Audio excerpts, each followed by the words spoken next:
1절에서 19절까지 내용입니다.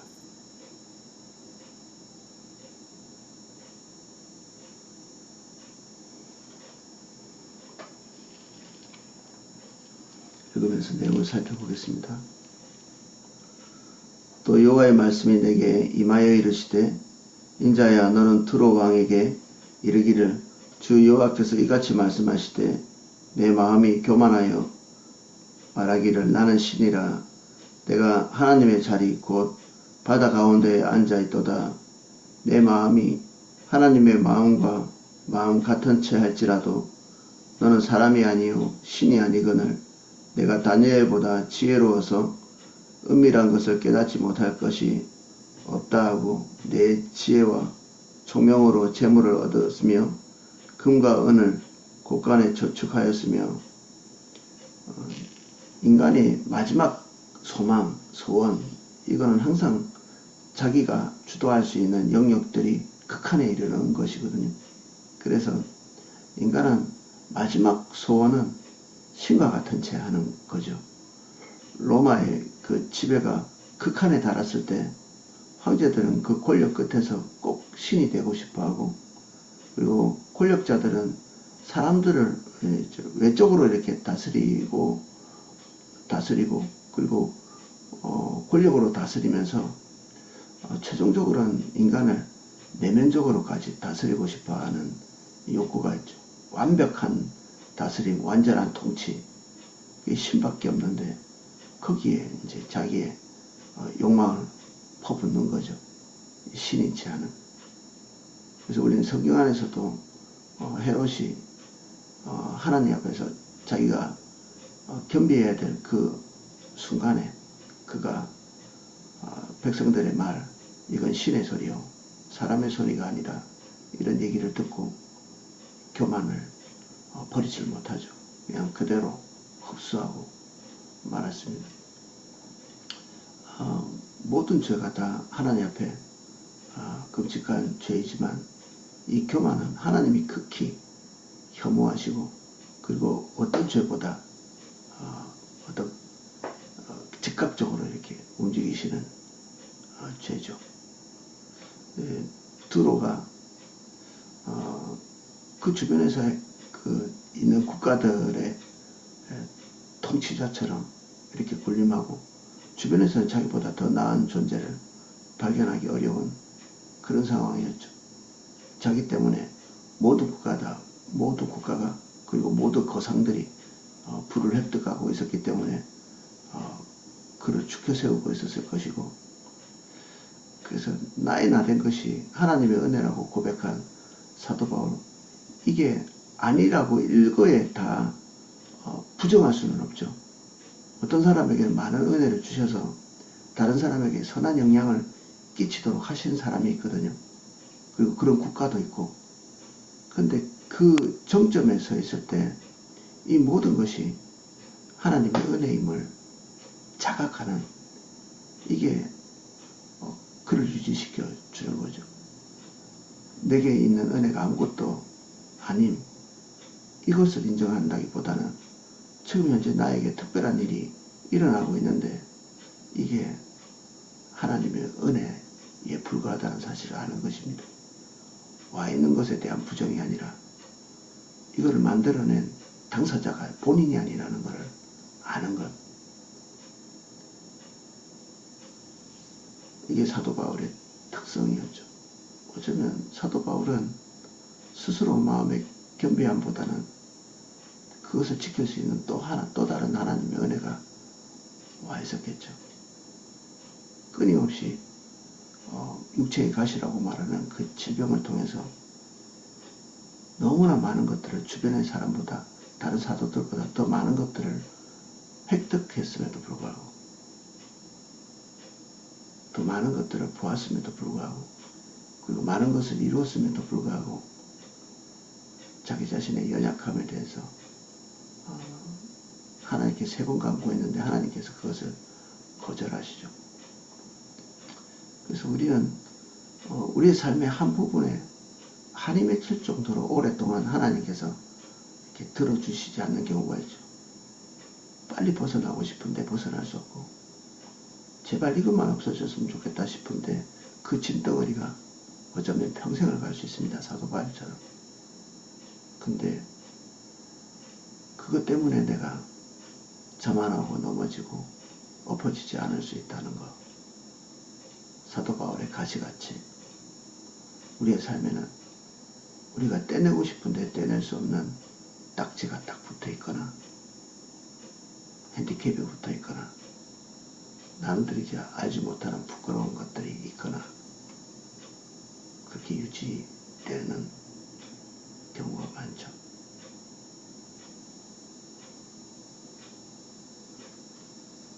이것이 하나님의 은혜이죠. 우리가 은혜로 여기지 않는 진짜 우리를 한 번에 붕괴시킬 수 있는 그 모든 것의 안전장치, 나만의 부끄러움과 나만의 수치, 이런 것들이 있습니다. 남들 앞에 떳떳하게 설 수 없는 어떤 한 가지 요소, 그것이 사라지고 나면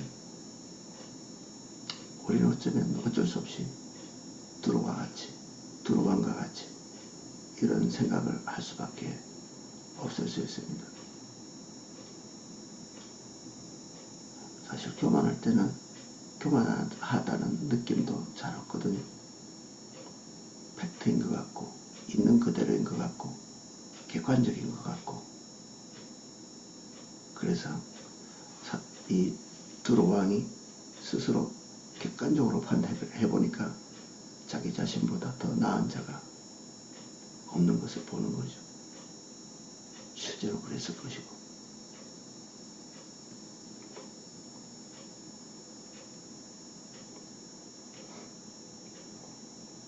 내 큰 지혜와 내 무욕으로 재물을 더하고 그 재물로 말미암아 내 마음이 교만하였도다.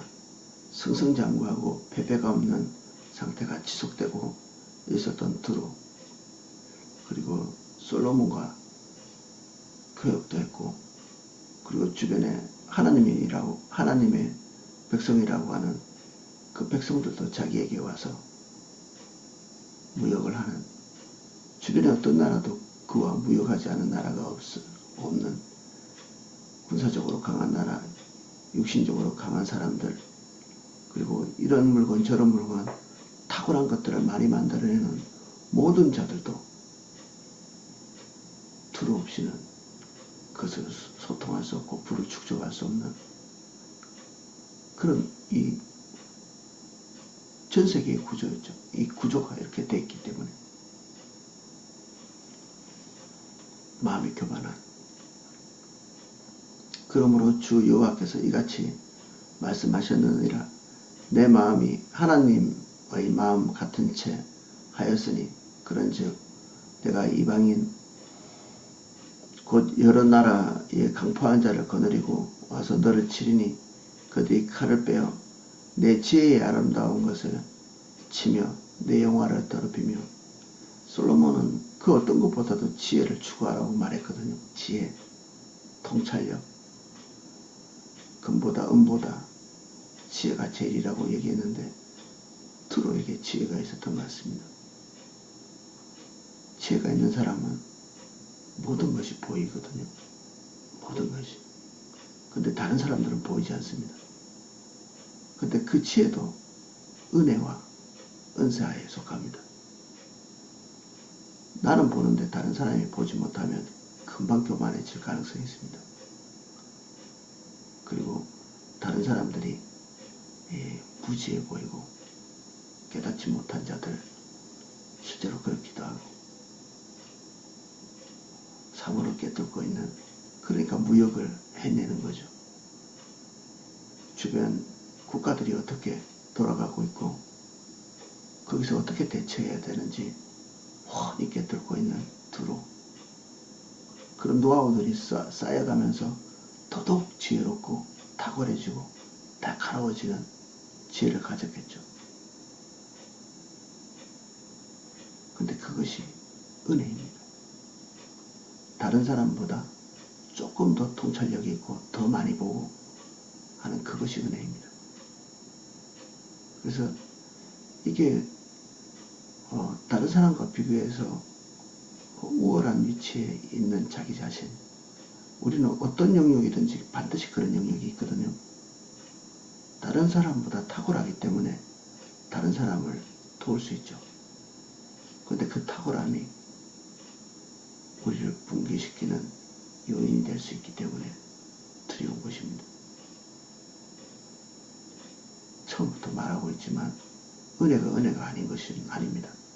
그 탁월함이 있는데 없다고 말하는 것은 거짓말이죠.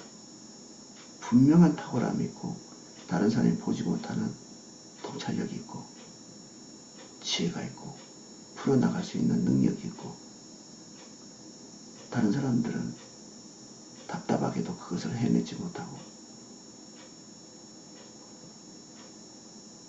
그러면 막중한 책임감을 느껴야 합니다. 책임감. 다른 사람에게 주지 않은 것을 본인에게 주었기 때문에 하나님께서 그것을 주신 목적을 이루어야 되는 거죠. 자기 자신이 하나님으로부터 받은 소중한 것들을 인식하면 인식할수록 어깨가 무거워져야 합니다. 아, 이게 나의 역할이구나. 보는 것, 깨닫는 것은 동시에 부르심이거든요. 그 부르심의 일을 적절하게 하지 않으면 오만해지고 교만해지고 주신 은혜가 심판의 거리가 되는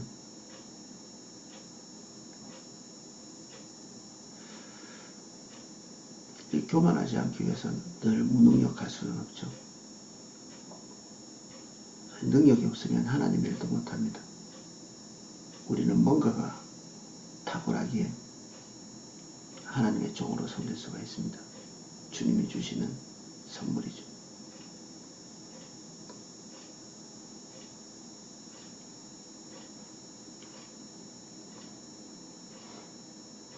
8절입니다. 또 너를 구덩이에 빠뜨려서 너를 바다 가운데 죽임을 당한 자의 죽음같이 바다 가운데서 죽게 할지라.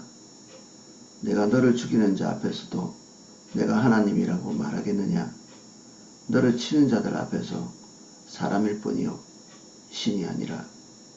내가 이방인의 손에서 죽기를 할례받지 않은 자의 죽음같이 하리니 내가 말하였음이니라. 주 여호와의 말씀이니라 하셨다 하라. 특별한 지위에 있고 어떤 위상을 가지고 있던 사람이 마지막 종말이 다른 그냥 일반인들하고 똑같은, 자기가 볼 때 그 세계에서 아무 의미 없는, 자기가 주목해 보지도 않았던 부분적인 어떤 사람들과 그런 국가들과 다름없이 너무나 허무하게 패망하는, 특별하게 패망하는 것도 아니고, 그리고 오랫동안 뭔가 질질 끌면서 망하는 것도 아니고, 일시에 모든 것을 상실하고 잃어버리는, 마지막 죽음까지도 수치스러운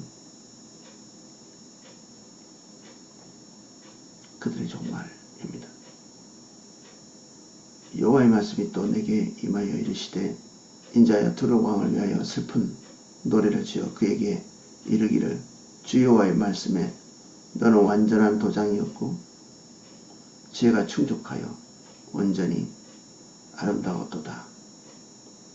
내가 옛적 하나님의 동산 에덴에 있어 각종 보석 곧 홍보석과 황보석과 금강석과 황옥과 홍마노와 청옥과 청보석과 남보석과 홍옥과 황금으로 단장하였으며, 내가 처음 봤던 날에 너를 위하여 소고와 비파가 준비되었도다. 이 두로왕은 그 정점에서 사단과 동일한 위치에 서 있었던 것 같습니다. 사단도 거의 완전한 것을 하나님으로부터 획득했죠. 그렇게 해야 자기가 맡은 소명을 다할 수 있었기에 하나님께서 그런 것들을 입혀주신 거죠. 하나님의 일을 하려면 그 중책만큼 하나님의 은혜가 필요합니다. 하나님께 가까이 있는 영적 존재일수록 눈이 많고 능력이 많고 통찰력이 많고 전능하신 하나님이 말씀하시는 것이 무엇인지를 통찰해야 되기 때문에 그 일을 행할 때, 순종할 때 어떻게 해야 될지를 알게 되는 그런 능력이 필요한 거죠. 하나님께서 그 일을 잘할 수 있는 은혜를 중요한 위치에 있을수록 풍성히 부어주시죠. 풍성히. 사단에게 주신 것도 하나님의 영광을 통찰해야 하나님이 어떤 분이신지를 알아야 자기의 전 존재를 걸고 찬양할 수 있겠죠. 다른 어떤 지위에 있던 천사보다 중요하고 아름다운 지위. 그래서 그에게 부어주신 것이 컸죠.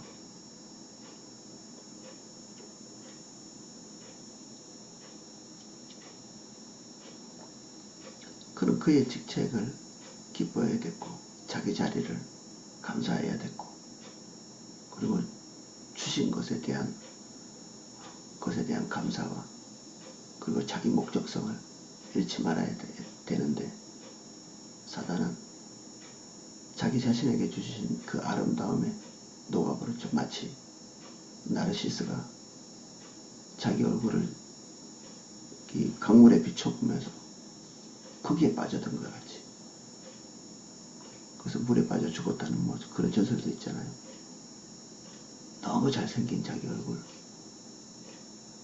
너무 멋진 자기 모습에 매료되는, 우리가 누군가에 대한 비난, 비판, 그리고 못마땅함, 이런 것들이 일어나고 있다면 자기의 아름다움을 보고 있는 사람입니다. 자기의 아름다움을 보는 거죠. 저 사람보다는 나은 것 같고 탁월한 것 같고 그 사람은 나보다 못한 것 같고 이러면 사단하고 똑같은 위치에 있는 것이 있거든요. 사단과 똑같은 자리에 자신의 탁월함을 보는 거죠. 우월함을 보는 거고 자기 자신에게 매료되어 있기 때문에 다른 사람이 현저히 답답해 보이고 그래서 굉장히 위험한 자리에 있는 거죠. 사단과 비슷한 자리.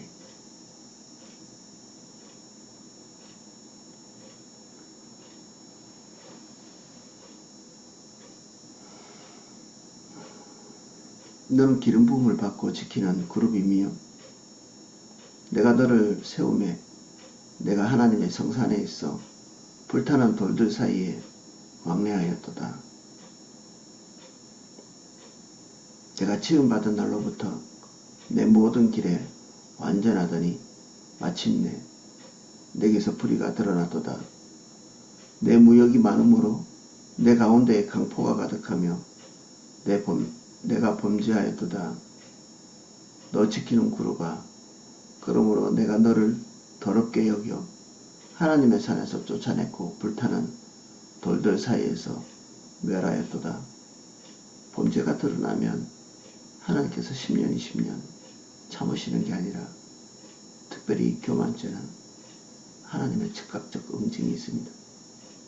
어떤 책에 보니까 사단이 범죄하고 얼마나 하나님의 존재 앞에 있을 수 있었겠는가 뭐 그런 글을 써놨더라고요. 얼마나 견딜 수 있었을까요? 범죄한 상태에서.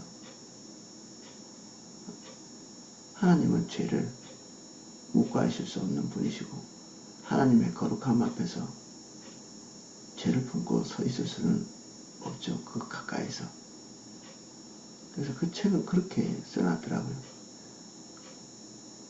죄를 품은 순간에, 교만한 순간에 떨어져 버린 하나님의 심판으로 어둠 구덩이에 내동댕이 쳐지는 기다림의 시간이 없는, 사실 1초라는 시간도 길 만큼 범죄하는 그 즉각,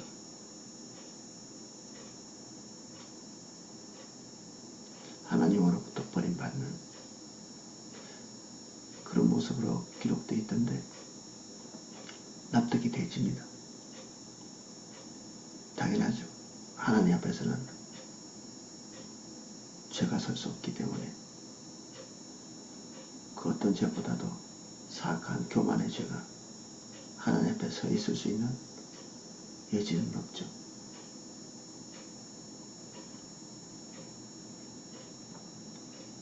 내가 아름다움으로 마음이 교만하였으며 내가 영화로움으로 내 지혜를 더럽혔으며 내가 너를 땅에 던져 왕들 앞에 두어 그들의 구경거리가 되게 하였도다.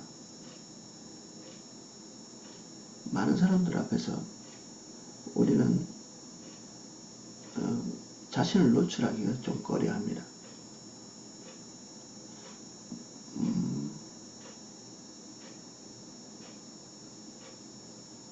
인간은 어쩌면 자기가 가지고 있는 것에 대한 한계를 알기 때문이죠.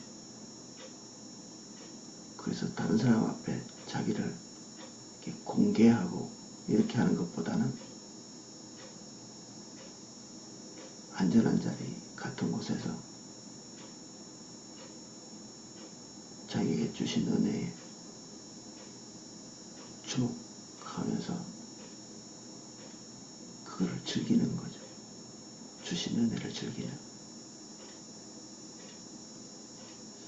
그래서 은혜가 다른 사람을 위해서 왕성하게 활동하지 않으면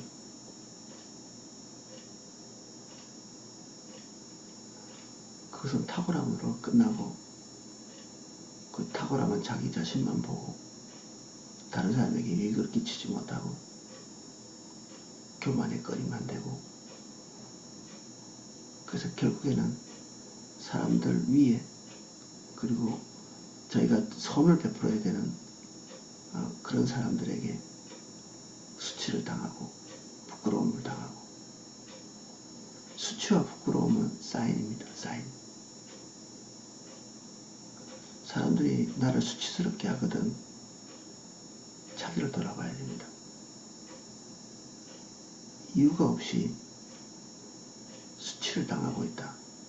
그러면 은둔에 대한 경고입니다. 애매한 일을 계속 반복해서 당하고 있다.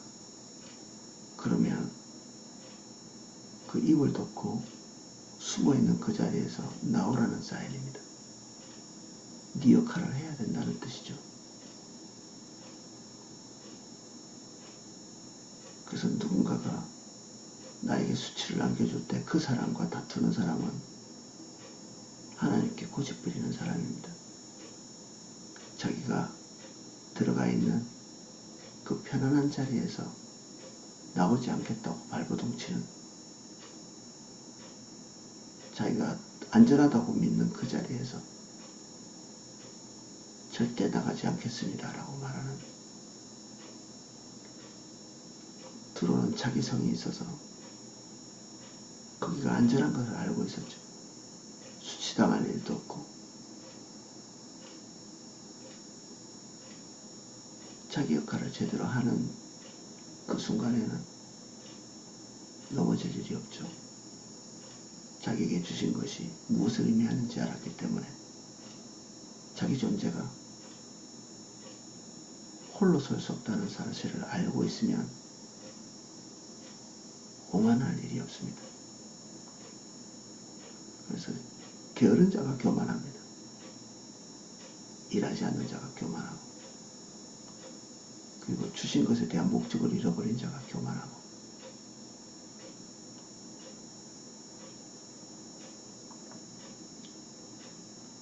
그래서 이건 합당하죠.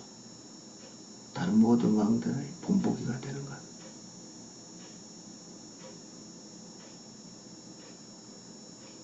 내가 죄악이 많고 무역이 불의함으로 내 모든 성소를 더럽혔으며 내가 내 가운데에서 불을 내어 너를 사르게 하고 너를 보고 있는 모든 자 앞에서 너를 땅 위의 죄가 되게 하였도다. 만민 중에 너를 아는 자가 너로 말미암아 다 놀랄 것이며 내가 공포의 대상이 되고 내가 영원히 다시 잊지 못하리로다 하셨다 하라. 하나님이 주신 은혜로 자기 기능을 제대로 하고 있다면 사람들에게 사랑을 받고 그리고 그 자리에서 하나님의 은혜, 일한 것에 대한 하나님의 보상들, 이번 주에 영적 리더의 보상에 대해서 배웠는데 그 보상이 있죠.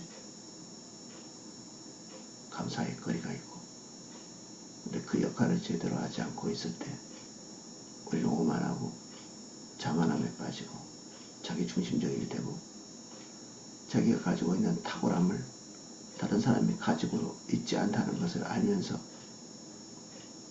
불평불만하는, 그거는 자기만 할 수 있는 거거든요. 교회가 사랑이 없다고 이렇게 비난하는 사람은 그것을 보는 통찰력이 있는 사람입니다. 사랑이 없다는 것을 보는. 그럼 그걸 보는 눈을 가지고 있는 사람은 그 사랑을 할 수 있는 자원을 가지고 있거든요. 그것으로 자기가 보고 있는 것을 막으면 그 사람에게 은혜인데, 그 통찰력이 있고, 통찰력이 있다는 것은 막을 수 있는 은혜가 있다는 것인데 자기 기능을 제대로 하지 않으면 그게 자기의 멸망의 거리가 됩니다. 그래서 비판과 비난은 이 심판의 징조라고 이렇게 보시면 됩니다. 누군가를 비판하고 비난하고 있다. 그러면 비판, 비난할 수 있는 안목이 있다는 얘기입니다. 안목이.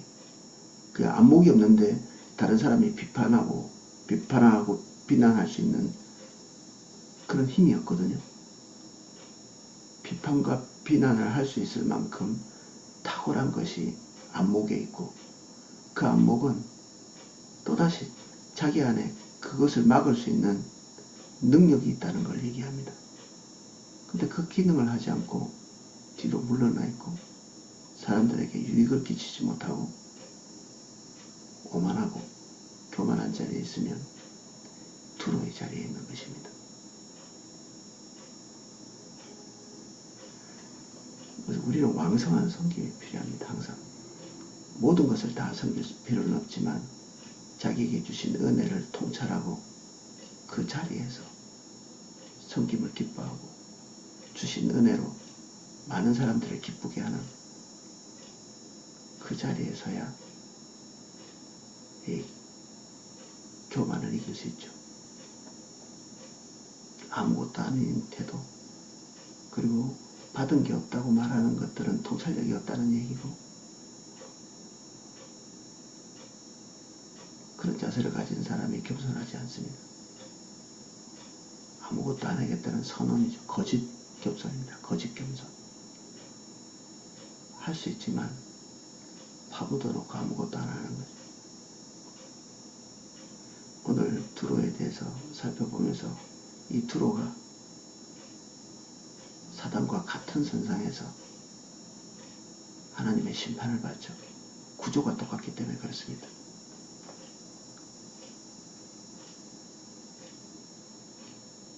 가장 두려워해야 될 것이 교만인데 우리는 그것을 두려워하면서도 비슷한 구조로 빠져들 수 있습니다. 부지런히 섬기고, 그리고 주신 것에 대한 인정, 감사, 그리고 무거운 책임감, 이것이 우리를 교만하지 않도록 만드는 방책입니다. 없다 못한다 라고 고백하거나 뒤로 물러나거나 게으르게 섬기거나, 교만으로 가는 지름길입니다. 멸망으로 가는 지름길이고, 오늘은 여기까지 살펴보겠습니다. 교만을 이길 수 있는 길은 주신 은혜를 인정하고 그 분야에서 교회와 사람들을 섬기고 하나님을 섬기는 이 일에 주님 애쓰고 그리고 땀 흘리는 것 뿐입니다. 나태하지 않게 해주십시오. 나태함이 교만을 가져옵니다. 우리 역할을 해낼 수 있도록 도와주십시오. 부지런히 우리에게 주신 큰 은혜에 부응하는 섬김을 할 수 있도록 은혜를 주십시오.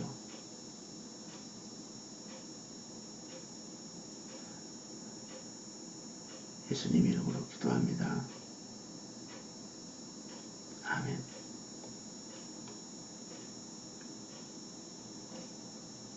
예, 시간 기도할 때 모든 교회 지체한 사람 한 사람이 자기 자리에서 하나님의 역할을 힘있게 감당할 수 있게 위해서 기도하면 좋겠습니다. 제가 기도하실 수 있도록 음악을 방송해 드리겠습니다.